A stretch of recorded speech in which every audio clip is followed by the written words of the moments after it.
Okay, so generally speaking, this is probably the hardest of the three problems. Do you guys remember the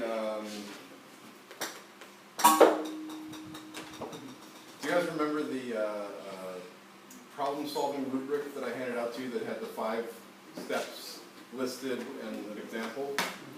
One of those steps said that you may need to draw a diagram if necessary, right? It's not necessary here, but this is an example where drawing a diagram is helpful, okay? Before I start to draw a diagram, though, let's talk about the givens. All right, so acceleration, do I know it? No. No. All right, what other things do I know? 40 meters a second from the picture. 40 meters per second? Yeah. Say, I'm missing. What? 40 meters a second from the picture. From the picture. So is that initial or final velocity? Initial. That's initial velocity. All right, what is my final velocity?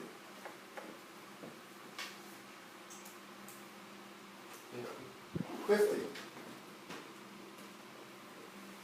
What other information am I given? I made contact with that for 0.037. Right, so my time is 0.033 seconds. Okay, so if we plug this in, all of it directly, into our equation, You get the 30th. we get that, right? So VF minus VI over T. If I plug these all in, I get that answer, which I already told you is not correct, right? So I'm going to draw a little image. This I'm a really bad drawer. What would it be 40 to 0? What? Would it be 40 to 0? Zero. Not exactly.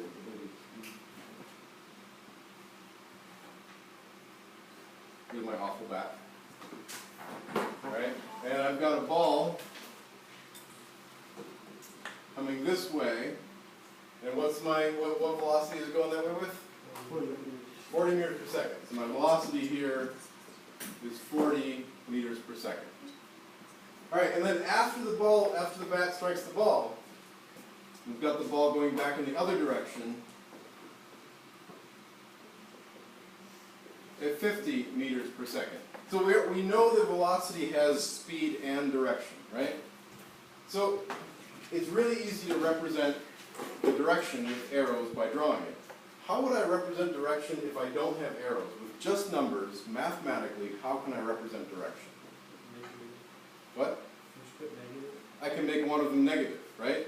So which one do you guys want to make negative? Because it really doesn't matter. What?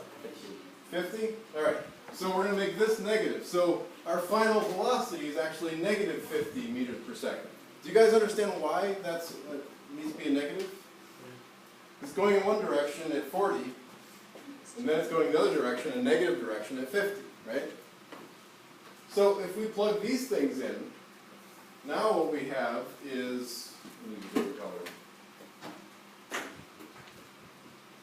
Now what we have is that our acceleration is negative 50 minus, because that's part of the equation, 40 over 0.033. What's negative 50 minus 40? Please excuse this interruption. Could I have Hunter Strunk report to the front office? Hunter Strunk, please report to the front office. Sorry, what's that? Negative 9. Negative 90, right? So now what I have is negative 90 over 0.033. Does anyone know what that is? Negative 2,727. My acceleration is negative, say it again? 27. 27, I think it's 0.27, right? 0.27 meters per second squared. I told you that it didn't matter which one was negative, right? Why is my acceleration negative? Because it's no back and Okay, so you can think about it any way that you choose to. What's happening is that the ball is moving at 40 meters per second. It hits the bat and it slows down and changes direction and speeds up, right? All in the time of 0.033 seconds. That's why this is an enormous acceleration, because the change in velocity is not 10 meters per second, which is what you do if you did 40 minus, or 50 minus 40. The change in velocity is 90 meters per second because it's changing direction. Okay. If we chose to do it the other way, if we used 40 as negative, then I would have my acceleration is 50 minus negative 40. Remember, that minus there, that's part of the equation, right? Over 0.033. These would both become positives. You guys remember that? That minus and negative is a positive? And that would then give me the same answer, but it would be positive. And it doesn't matter. All this really means is that in this in this example, we are you can easily see the ball slowing down, changing direction, speeding up again. It's the same change in velocity.